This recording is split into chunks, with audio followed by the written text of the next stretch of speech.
here? How are we, folks? You good? Fantastic. We're accustomed to speaking to you when you're preparing for a fight. You're here doing fight week, cutting weight, doing all of this. You might not have a fight. You might have a fight. So I guess how important was it for you to actually be here? And did the UFC approach you for the backup, or did you just kind of approach them and be like, I'm doing this, whether you tell me or not? It wasn't an approach situation. It was a negotiation situation. I made sure that when I took the fight against Carlos Prates, you take a fight on short notice against a dangerous opponent. I turned around and we came up with a plan of saying, okay, cool, I'll do it, but I want something else in return. I want to make sure that I am next in line, that I am the person who's going to be there. And the best way to do it is make me the backup for UFC 315 2 weeks after the fight. Do you think that's what kind of sets you apart? Because, Belal was in here and we were asking him about, like, oh, what about Buckley? What about Usman? What about Colby? And he referred to Usman and Colby as losers, but he referred to you. He goes, well, he's doing everything right. Like, he's out there selling himself. The one that makes the most noise usually gets called on in class. So is that what's setting you apart from the rest of these welterweights that are kind of waiting to see what happens? You're actually out here trying to make it happen? I would say that, and I'm actually fighting. When you mention names like that, do you know what I mean? I would say I'm actually fighting. I'm being active. I'm fighting the best guys in the world. I'm fighting the guys that people see as most dangerous. My last 2 fights, I've ended a 28-fight finish streak. I'm that close to winning both of them. Do you know what I mean? So I'm fighting the most dangerous guys in the world. I'm being active. I'm afraid of no man walking this planet. And I'm an absolute competitor. That's all my body wants to do. My brain wants to fight the best, beat the best, and become the best.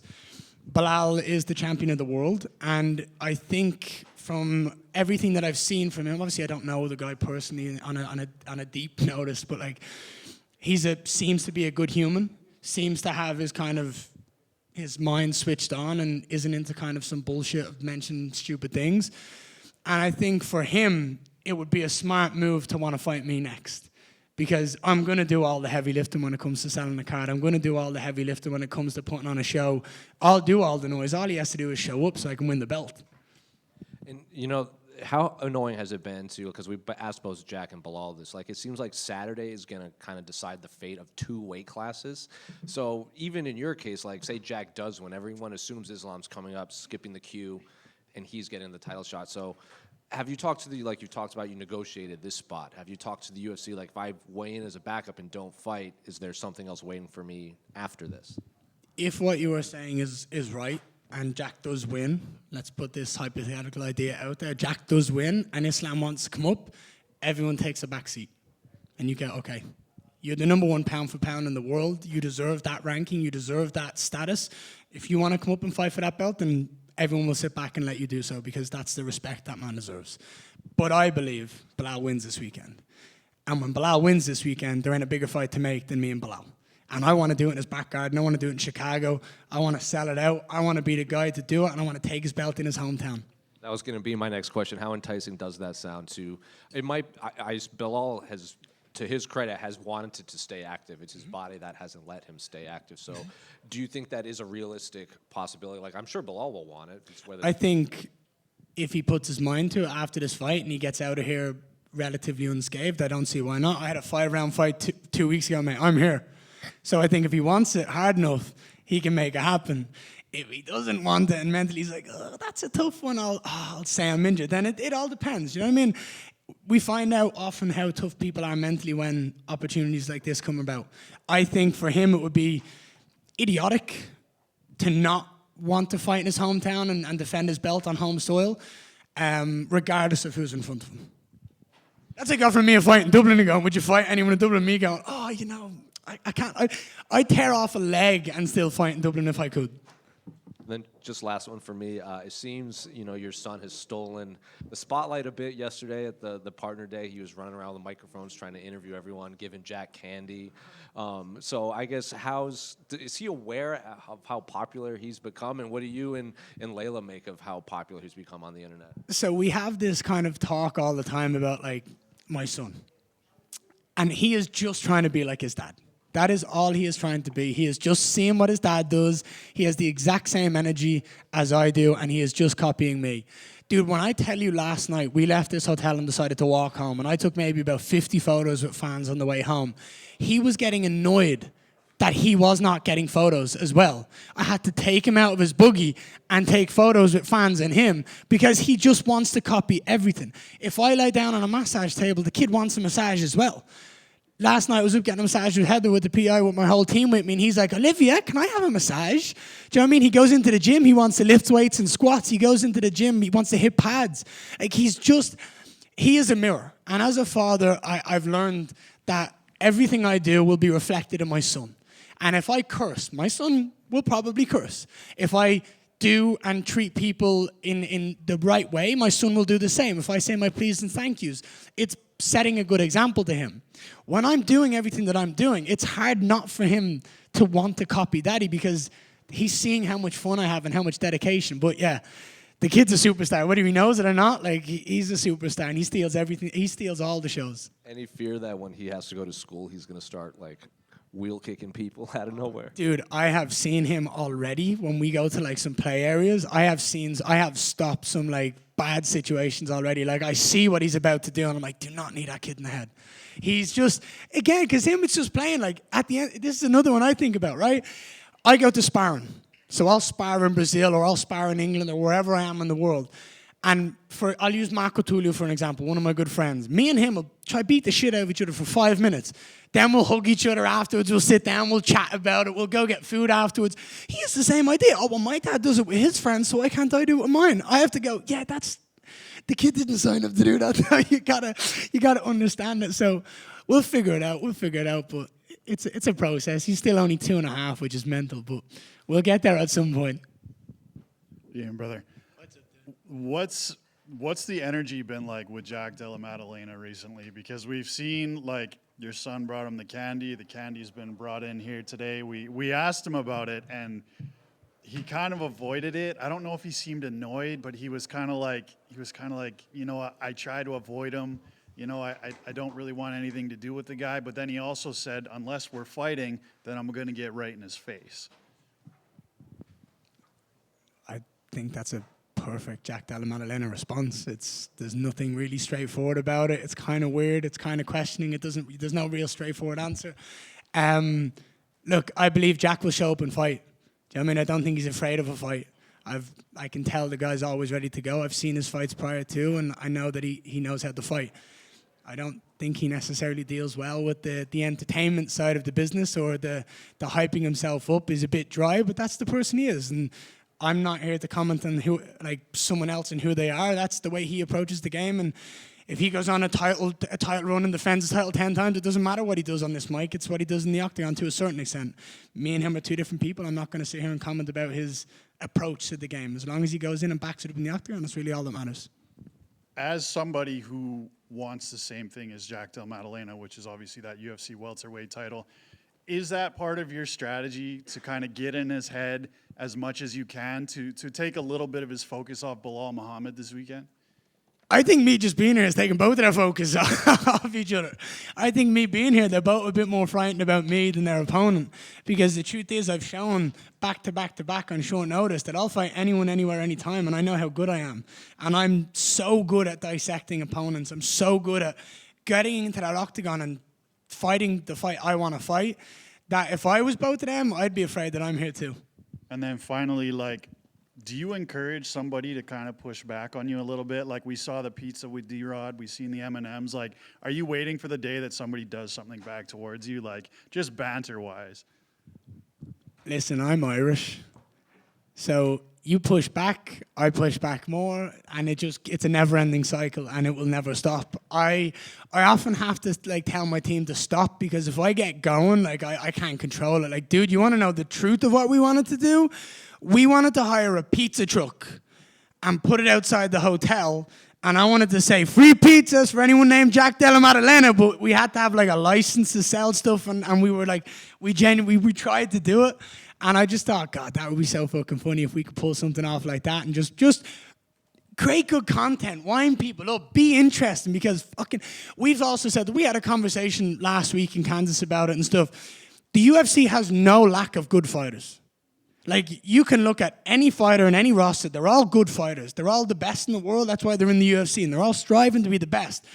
But personalities, people that are interesting, Do you know what I mean? When you talk about stardom and superstars and genuine interest that is outside of the UFC bubble, that's what people are finding hard to break through. And it's things like energy and aura and having a laugh and all that I find like people just don't get. And we're trying to just have a lot of fun on this journey because the journey is the most important part. And I never want to sit there and go, well, oh, you know, I missed out on so many opportunities to have a laugh and like wind people up. So I will always let that 16-year-old mischievous kid inside me come out if I can, because it's security's job to stop me and it's other people's job to kind of rein me back. But yeah, I think it's only going to get worse, to be honest. Hey, Jan. First, congrats about your last win. The transition was perfect. I want to ask you about the border between self-confidence and skill set. Is your skills who build your confidence, or you begin MMA with this kind of confidence and that's helped you to become the fighter you are today? That's a very good question. Thanks. I think you need to have confidence regardless of your skill set, because you can be a fighter who doesn't have the best skill set in the world, and we've seen it many times in the UFC where fighters who just have heart and toughness, they can beat people who are more talented than them. So that you need to have that confidence. You need to have that willpower and that mental strength. But when you mix it with skill set and that elite talent, it becomes a very, very dangerous combination.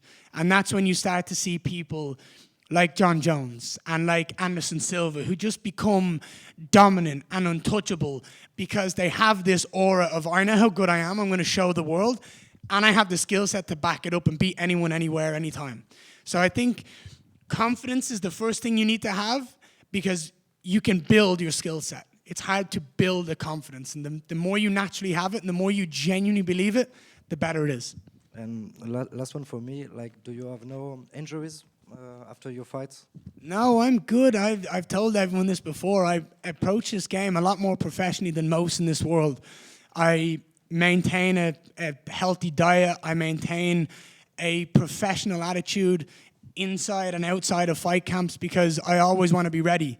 And this weekend for me, like, I see a lot of people asking questions about, like, I seen Belal yesterday say, like, why is he even here? I'm here as an insurance policy.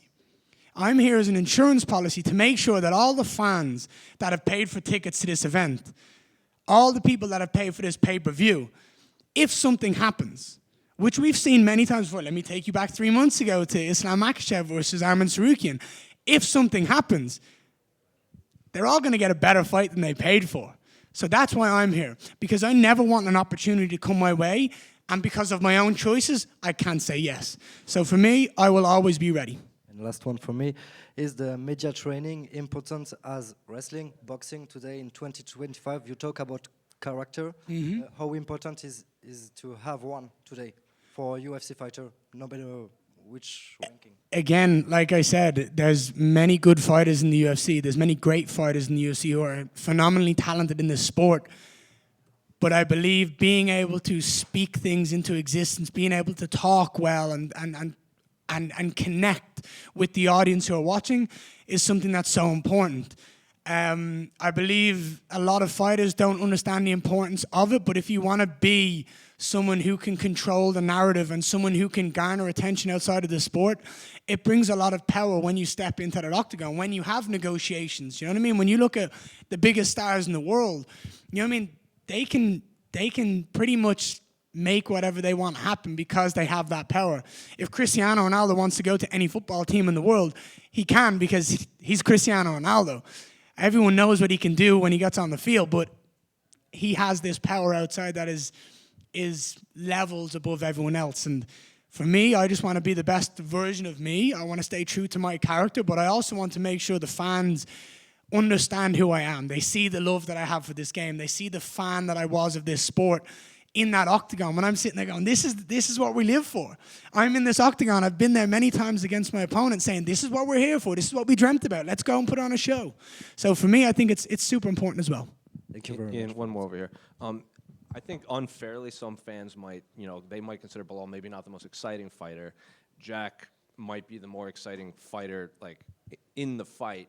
Belal was in here, and he feels that he is the best trash talker in the division.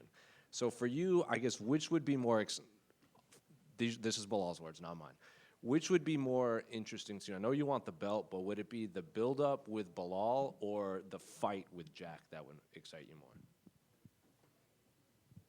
Come on, you know the answer to that question already. Like, that's kind of, I love you, but that's kind of a silly question. The belt. I want to be the best in the world.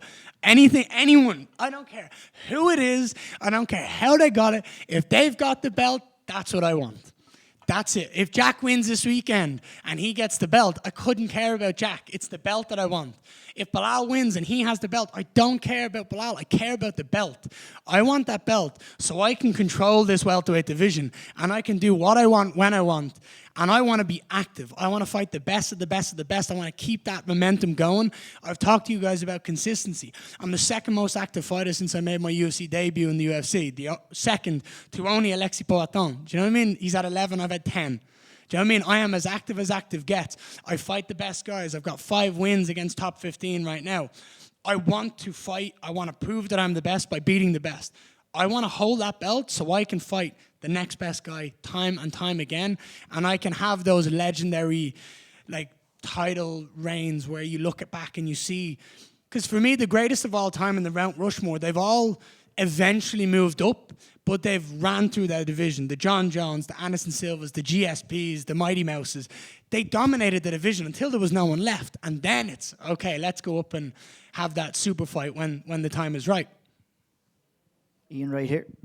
Ian, obviously Paul Hughes is getting his home. Do you know what? It's nice to hear an Irish voice. How are you, man? You good? I'm doing good, thanks. Paul Hughes is getting his homecoming fight this weekend. You've alluded to this already. You know, when are you going to get your homecoming fight in Dublin? It seems like it has to happen at this stage. Dude, you're asking the same questions I'm asking. Again, like I just said, the second I get that belt, I have control and I have more power than I do right now. So for me, the focus is getting that belt strapped down my waist, and then we can have genuinely serious conversations about it. Because for me, it's all I've heard from every conversation I've had is it's a logistical problem backstage with how big the UFC has gotten and the technology they need backstage. That's the problem I've heard. I don't think it's the fact that it's not a big enough stadium in the world, but I think it's more, we've got Croke Park, we've got the Aviva we could do you know what I mean? We need to find a way around that and make it possible. But I'll do whatever I can in my power to get the UFC back to Dublin. We deserve it, we've earned it. And when I win that belt, you can guarantee that I'm going to be pushing to get them back to Ireland. It's crazy, your journey has only seen you fight once in Ireland. That was in the Neptune Arena in Cork. It'd be a great moment, I think, and much needed I feel, for Irish mixed martial arts, who, like a lot of stars in the UFC right now, a lot of up-and-coming fighters too, but it's all about Ian Garry. Relighting the flame. Yeah. We need to relight the flame for those youth.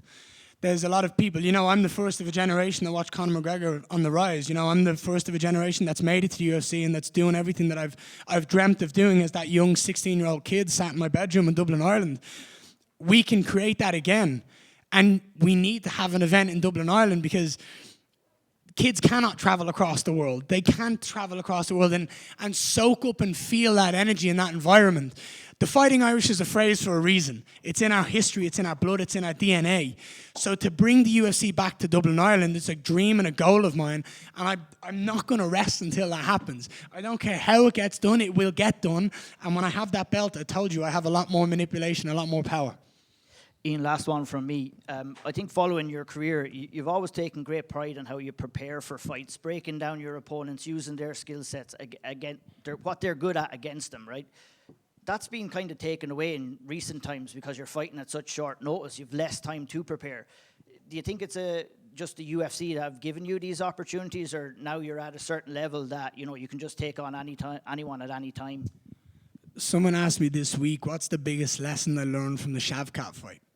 And it's that I'm better than I think I am. I was always confident. My skill set from a little kid growing up in Dublin, Ireland, I had confidence when I was playing Ga, hurling, whatever it was. I was always a confident individual. But when I set my mind to something, I know I can achieve it. And that fight showed me against the baddest man in the world in our division. You know, 18 fights, 18 finishes.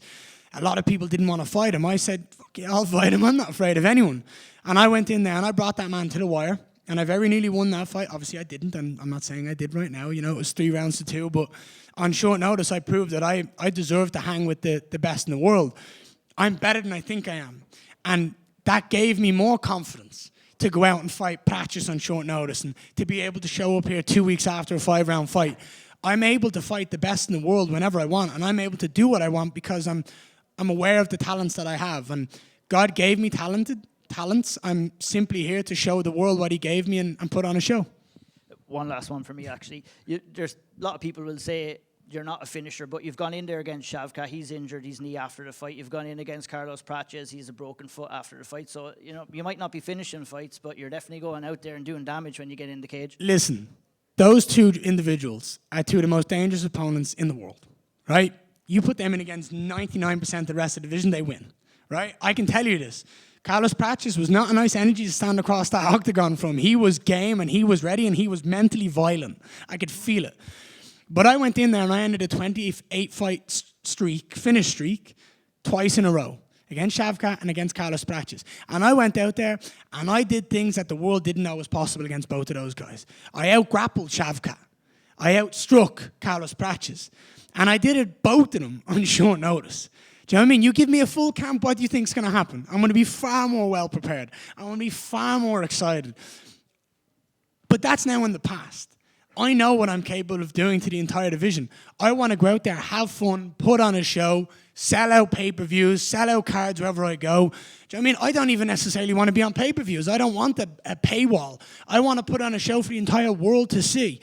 And for me, I just want to prove that I'm the best against the best opposition that the UFC has to offer. I'm not afraid of anyone. I really live that lifestyle of I will fight anyone, anywhere, anytime. And I want to always be in a position where when the UFC call me to save a card and they call the tall blonde and they go, look, we need you to save the card again. You know, you're our saving grace. Can you do it one more time? I always can say yes. So I have nothing but confidence in my ability that I can go out there. I've said it since day one. I'm going to be a world champion. It's inevitable. It's a matter of time. I'm going to get that belt wrapped around my waist by any means necessary. And this weekend could be the UFC's biggest heist ever. You know, back-to-back short notice fights. We pull off a heist like this, and then the power's all in my control. So I'm excited. Thank you, Ian. We got Usman and Buckley coming up, so I just wanted your thoughts on the fight and how you think the fight goes down. Who wins? I think Usman should be retired already. I think he's only in this to get a paycheck, and I think Joaquin Buckley's going to run through him. Thank you, guys. Enjoy the show.